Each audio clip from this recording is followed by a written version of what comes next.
I thought the hardest part would be taking Evan away from my family. I was wrong. The hardest part was realizing how long I had waited to do it. After Thanksgiving, the house felt different, quieter, heavier, like the walls themselves knew something had shifted. Evan followed me everywhere for the first few days, room to room, step to step, as if he were afraid that if he let me out of his sight, he'd be sent back into the cold. That alone told me I made the right decision. He slept on the couch at first. I offered him the spare bedroom, but he shook his head. "What if you change your mind?" he asked softly. I sat beside him and put my hand over his. "I won't," I said, "not ever." That night he fell asleep clutching my sleeve. I didn't sleep at all. 2 days later, my phone started ringing. "Melissa." I let it go to voicemail. "Rick." Ignored. Then messages, long ones, angry ones, desperate ones. "You had no right. You're poisoning him against us. He's our responsibility." I saved every message, every missed call. Because my lawyer told me something important, that first morning, I walked into her office. "People who mistreat children always panic when they lose control," she said. "Let them talk." And talk they did. The emergency custody hearing was scheduled for the following week. Until then, Evan was legally allowed to stay with me. That fact seemed to drive Rick absolutely insane. He showed up unannounced on a Tuesday afternoon. I saw his car pull into the driveway and felt Evan tense beside me. "Is he here?" Evan whispered. "No," I said firmly, and even if he were, he wouldn't be allowed inside. Rick pounded on the door. "Open up, Harold," he shouted. "You're kidnapping my kid."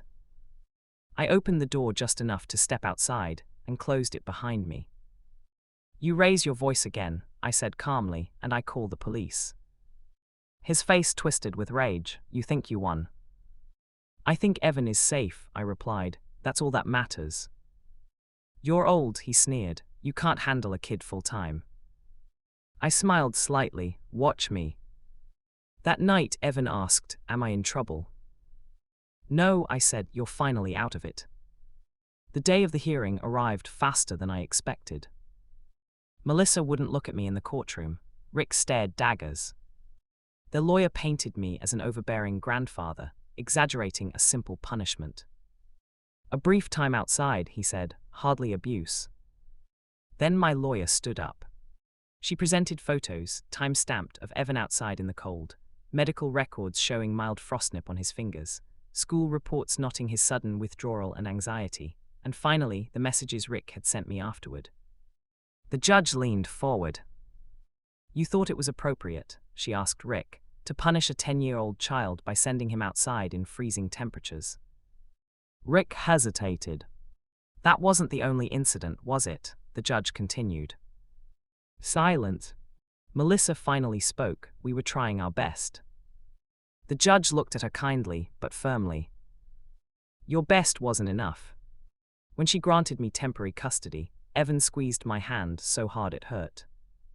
Rick exploded. "This isn't over," he shouted as the bailiff escorted him out. The judge looked directly at me. "Mr. Harris," she said, "thank you for stepping in when others failed." I cried in the hallway. Not because I'd won, but because Evan had lost so much before anyone protected him. Life settled into a new rhythm after that. Mornings were slower. Breakfast became our ritual: oatmeal, toast, sometimes pancakes when I felt adventurous. Evan started talking more, asking questions, laughing. Really laughing. One evening, while doing homework at the kitchen table, he looked up at me. "Grandpa," he said, "did my dad like Thanksgiving?" I swallowed. "He loved it." "Did he laugh loud?" "The loudest," I smiled. Evan smiled too. "I think I laugh like him." "You do," I said softly. "You really do." A month later, Rick lost his job. I heard about it through family gossip. Apparently his stress had made him volatile at work. He blamed me. Of course he did. Melissa called one night, crying. "He's changed," she said. "I don't recognize him anymore." I almost told her that I did. Instead, I said, "Your son is thriving." that hurt her more than any accusation ever could. The final custody hearing happened in early spring. Rick didn't show. Melissa did, alone. She looked smaller, older. "I didn't protect him," she said quietly to the judge. "I should have." The judge nodded, and now. "I want him safe," Melissa whispered, "even if that means not with me." Permanent custody was granted that day.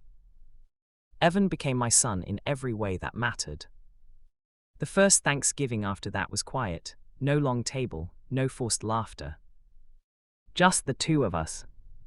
As we sat down to eat, Evan hesitated. "Can I stay inside?" he asked.